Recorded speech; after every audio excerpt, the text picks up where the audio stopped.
So I was featured in That Guy T's Questions Libertarians Have for Statists alongside some big names like Lawrence Southern, Anarchy Ball, and of course That Guy T himself. And it's come to my attention that popular YouTuber Sargon of a Card did a response to us. This video is going to be a response to that video. Now, I won't respond to the whole thing, just a few of what I consider to be some of the most important points, seeing as how the original video was about 45 minutes.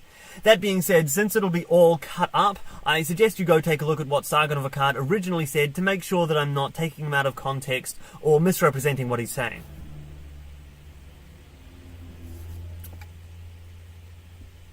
You're back? Okay, good, here we go. I'm not a libertarian, but of all of the ideological groups on the internet, I find them probably the least objectionable, by a long way. And if I had to suddenly commit to one of these ideological groups, it would probably be libertarianism. That's good to hear, Sargon. After all, libertarians can be left-wing, right-wing, progressive, conservative, atheist, religious, egalitarian, feminist, or one of any other pair of diametrically opposed positions. The most important point is that libertarians don't advocate forcing their position onto everybody else, in particular through state action. For example, someone might think that smoking weed is a bad idea and that nobody should do it. If they're libertarian, they will simply not smoke weed themselves and possibly even encourage others to stop.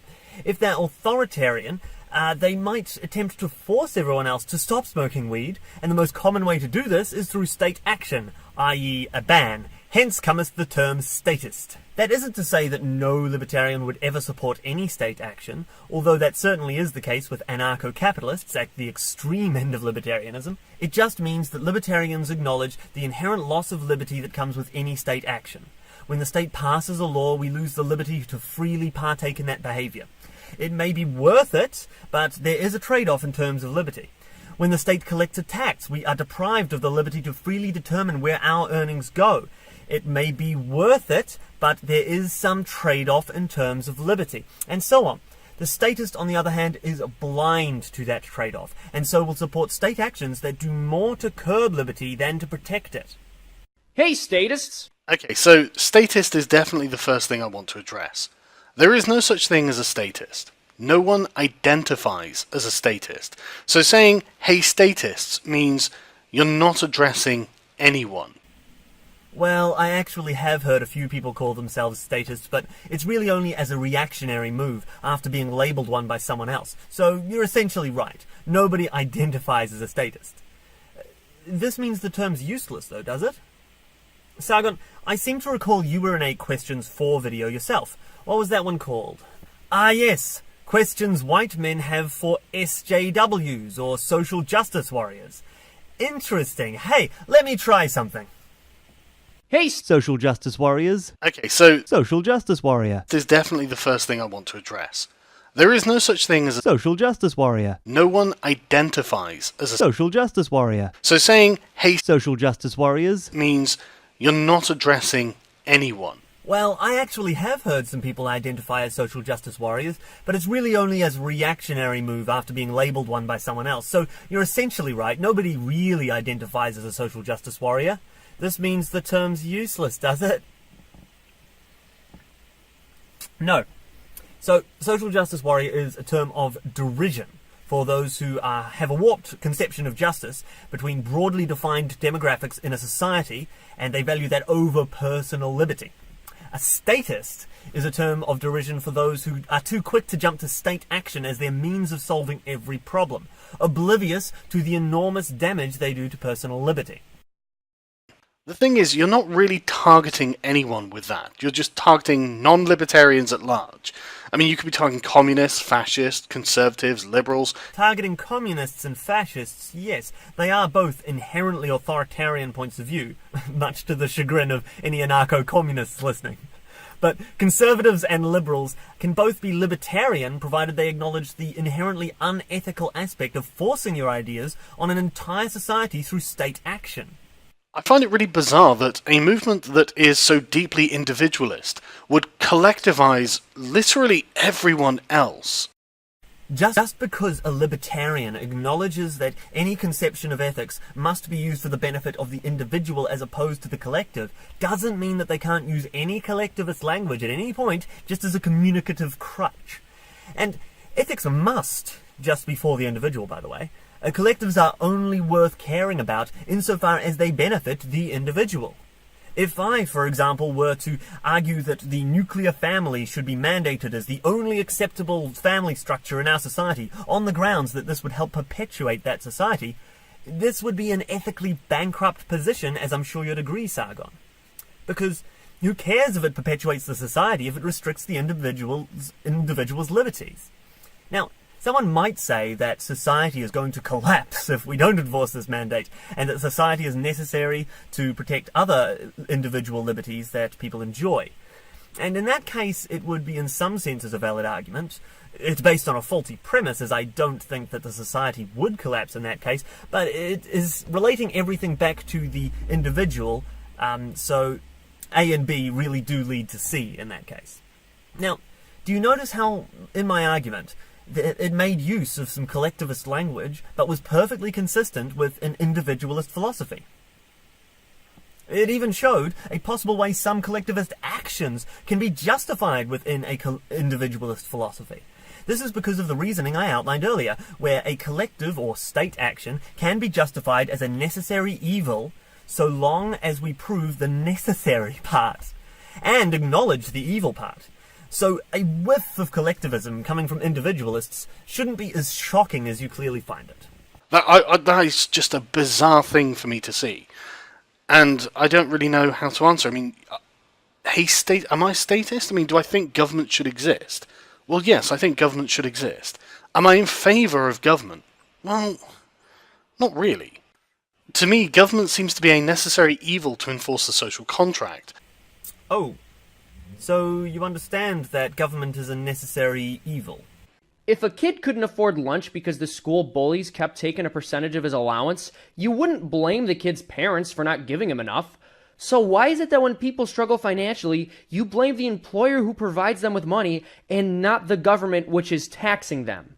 Because the government isn't a bully. See, yeah, maybe not. The government isn't a bully, and the employer isn't the parent of the employees.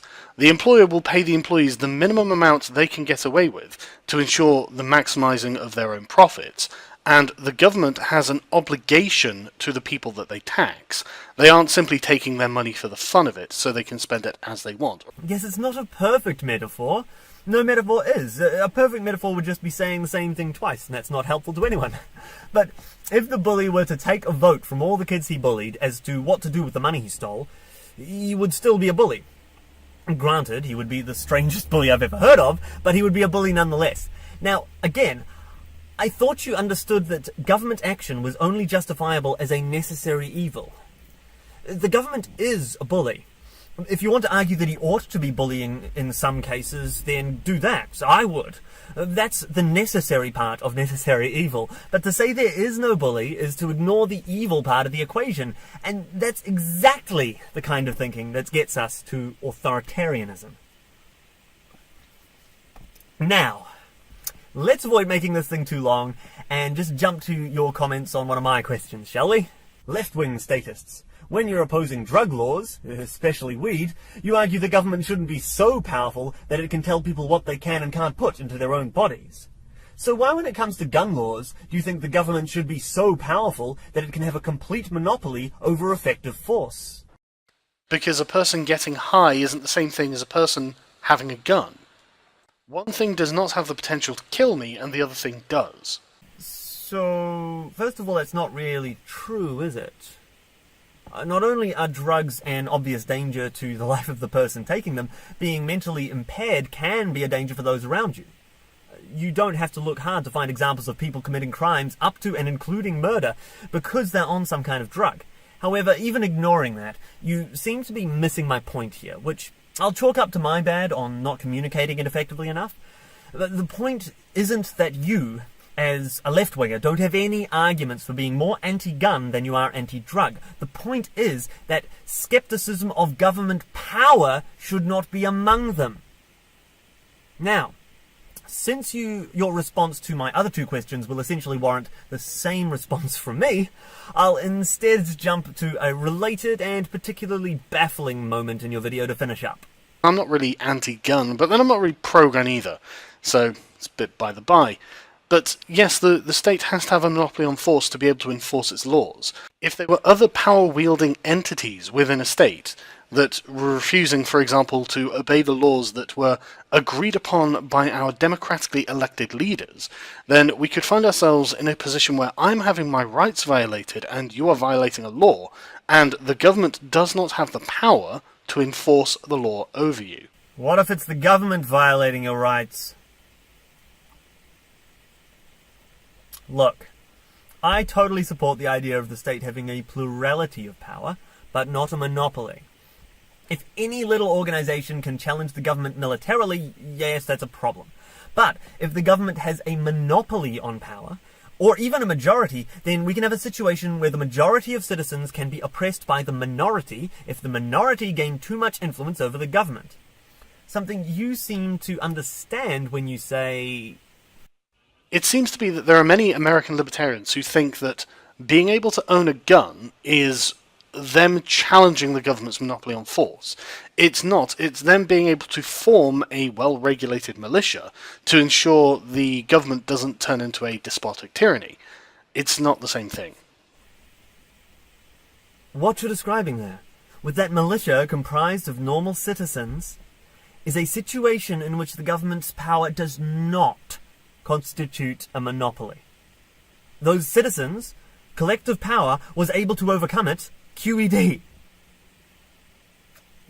Sargon, this is another reason I didn't respond to your entire video, besides the length.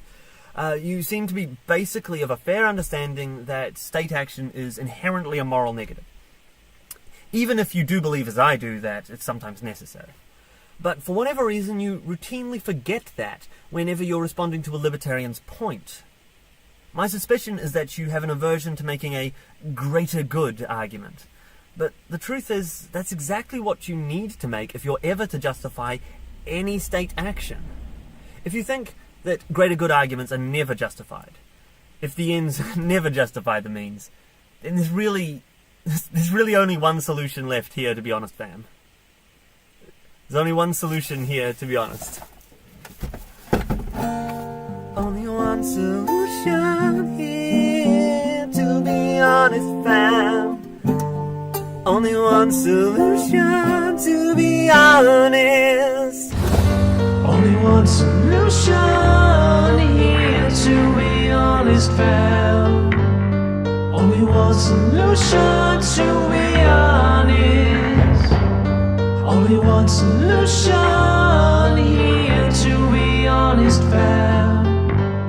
Only one solution, to be honest.